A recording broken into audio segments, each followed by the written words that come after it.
Hiyo. So it's now October. It's October the 5th, and I wanted to come on here and give you guys yet another update because, why not? So it hasn't been too long since the last upload. So I think I uploaded. I'm pretty sure it was the 22nd of September. My upload went up. And a few things have happened since then. So I thought I'd give you a rundown. It looks like I'm wearing the exact same t-shirt. Trust me, it's not the same day. It's definitely the 5th of October. So a few things have happened. I still have the fainting episodes. They're still ongoing. And I wanted to also address a comment that I saw, not on my YouTube video, but on my TikTok. If you don't follow me on TikTok, it's down below. About somebody saying that I'm pretending to fake the fainting. Now, I've already addressed this on Instagram, but, I thought it needs addressing on a bigger platform.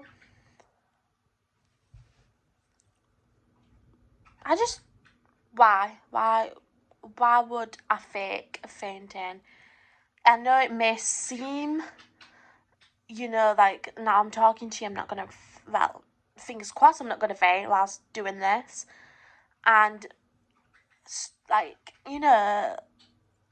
don't film 24/7 of my day. If I did film 24/7 a day, you would see how many times I do faint in a day. I have recorded myself fainting, but that is for doctor purposes only. It's just why? Why would you think that? It drives me up the wall when people, say that you're faking something and it's just not true. Your family know that it's not true. And it has got, I wouldn't say it's gotten worse, my fainting, but, it's just got a lot more, real and scary. My boyfriend, when he comes around, twice a week, he witnesses me fainting, a good few times. And it's scary because, I'll, either faint, on the stairs, or I'll just faint, in his arms, faint on the floor in front of him. It is scary. And I am on tablets. I don't know if I mentioned that the last time I filmed the life update, if I mentioned that I was on tablets, but I'm still on them. I don't know if they're working because I'm still fainting a lot, but who knows. Also, a massive thing that's happened is that I've had to actually leave my college course. I don't know if I mentioned that I left my college course in my previous video, or I mentioned college in that video, but if I did, I'm sorry if I'm repeating myself. Basically, I had to leave because of this, whatever is happening with me, because I just feel like I'm not safe, and my anxiety is, through the roof, and it's just causing me a lot of stress, and the stress is another trigger of me fainting, as well as not sleeping at night, which I don't do either. So I had to take the difficult decision to leave my course. It's not something that I wanted to do, but it was in the best interests of me. You put your health first at the end of the day, and I kept with it for 3 weeks. I kept, going to college and trying to overcome the battle, but it just didn't work. So unfortunately, I have left the course, and it was heartbreaking. I was crying all the time. for some reason this year my mental health has just been at like an all-time low, as I mentioned in my previous video, and I haven't really got like a specific like reason why it's at an all-time low, but it's just, I don't know, just everything's happening. So yeah, I have left my course, unfortunately.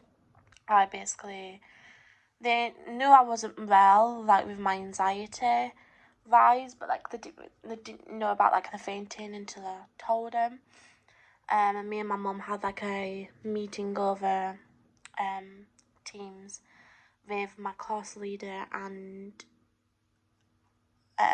this other, I don't know what she does, but she's like a safeguarding type person. I don't really know the full title of her. And we discussed everything, and there was that it's obviously in your best interest that you don't come to college. It's totally fine that you know, have left with a valid reason. You know, if I just left because I couldn't be bothered, or I just left because of something stupid, then a bit totally different story. But because it's my health, it's completely understandable, and I appreciate that a lot. Like, my tutor was amazing, and I couldn't thank her enough. I am, however, I was like trying to like do the course, but see if like I could do it online. Unfortunately, they don't do that on level 3 because it's an in-base course and you have to go on placement. So unfortunately, I can't do that course online, but I can do a similar kind of course online. And it's 3 different like modules. I don't have to do all 3, I can just choose one, but I was like, I want to do all 3, and it's not all at once, it's like split up into, I think, like 10 weeks. The first one's mental health first aid, second one's understanding autism, and the third one is specific learning. I don't know if it's specific learning difficulties or specific learning disabilities. I'm not 100% sure which one it is. And I'm doing all 3, but I'm doing the mental health first aid one first. I sent the enrolment off this morning, so hopefully they'll come back soon and I can do online. And hopefully it's not less stress, anxiety-wise. But if I'm still fainting, I really don't know how that's going to go if I'm going to faint whilst I'm online. Just going to take a where I'm at with college.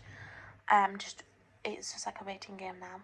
I am like absolutely gutted, annoyed, frustrated, everything to do with my body and the fact that I feel like I've failed myself, because I did so well last year on my course, like so well. Yeah, okay, my anxiety didn't disappear, but like I just don't understand why this year is just, it's gone backwards. I don't understand why. I can't really have like a specific like thing that's happened, because a lot of things have happened, but like not like one thing stands out. I am so constantly crying all the damn time. And if I'm not crying, I'm fainting. It's mental, it's weird, and I am on a waiting list, but who knows how long that's going to be. It's annoying. I do need to re-speak to my doctor, because I definitely need like my antidepressants dosage to be moved up, because it's just not the best, the depression at the moment.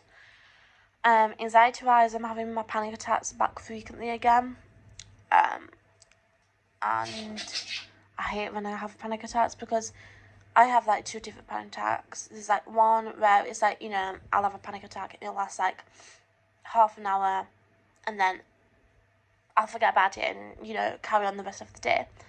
And the second one is where it absolutely knocks me for absolutely 6.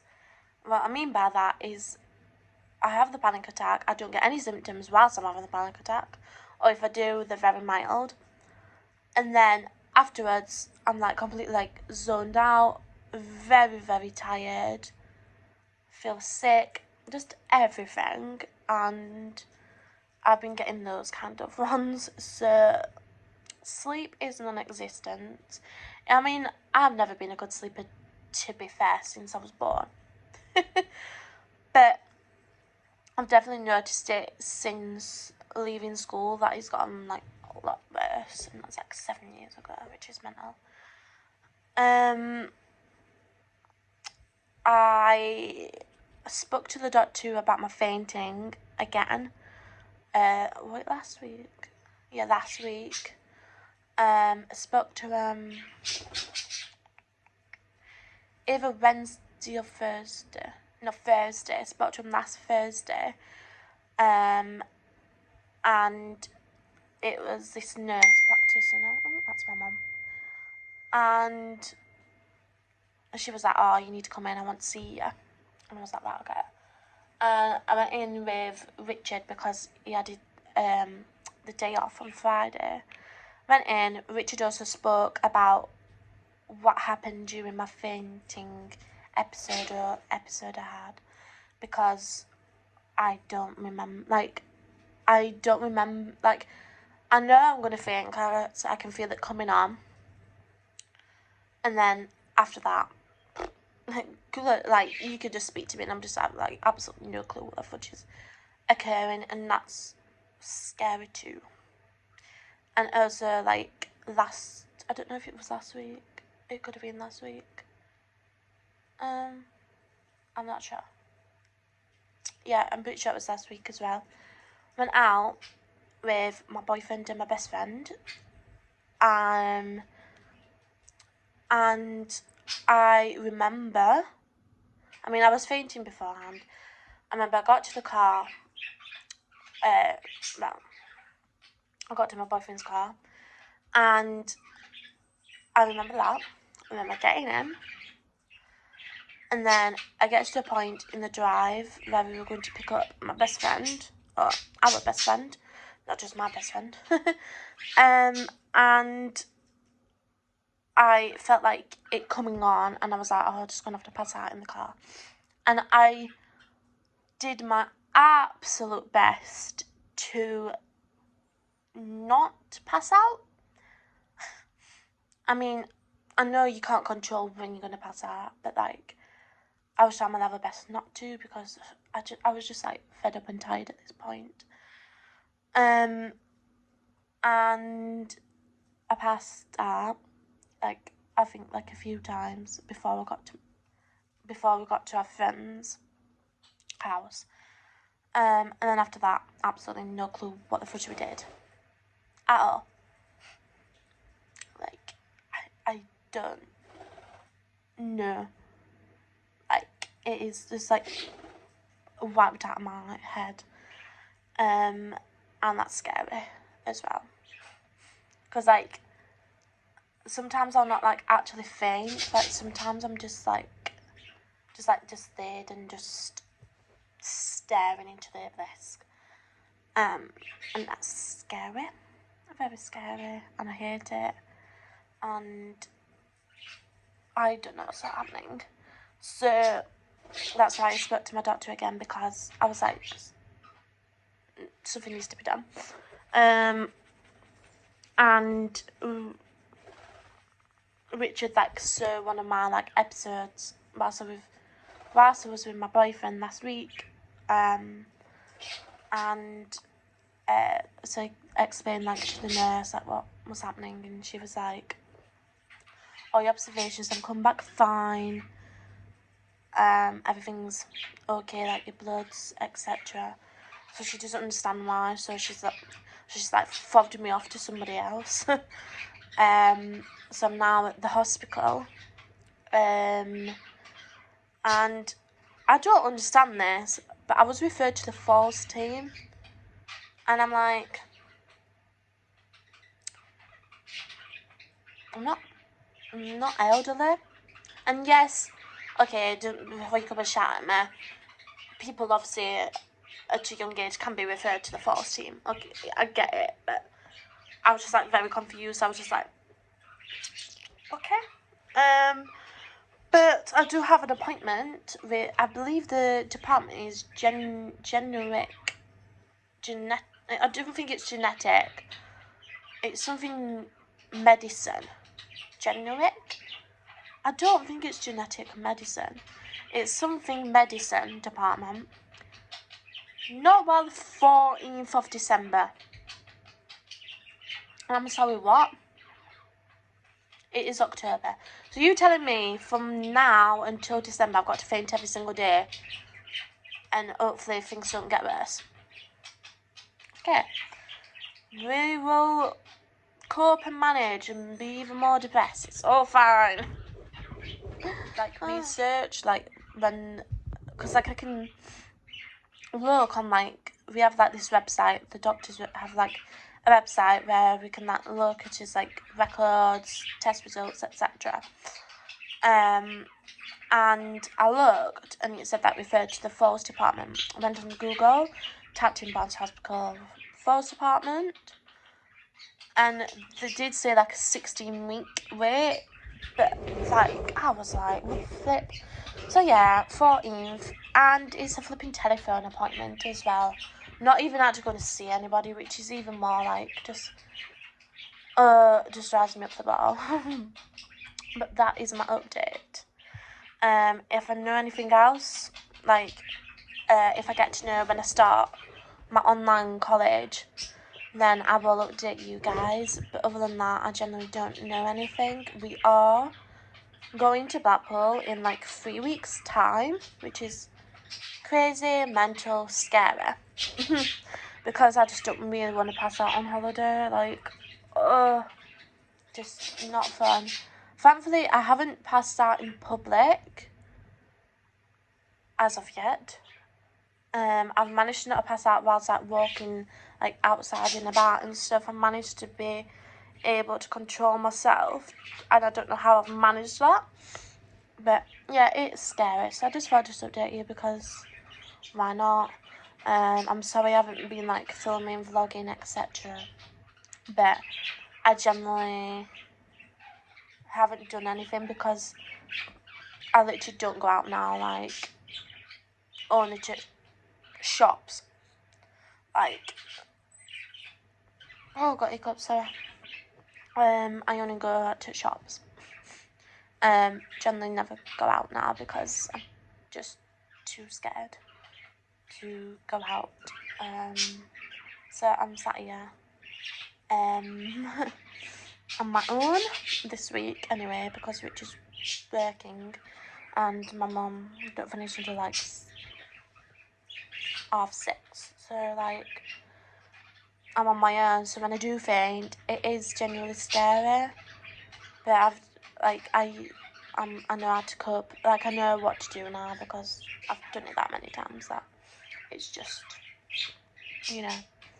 And in total today, up to now, I've fainted 3 times. And it's only 3:05. But yeah, and then like after like so many times I fainted, I'm alright, which I don't understand.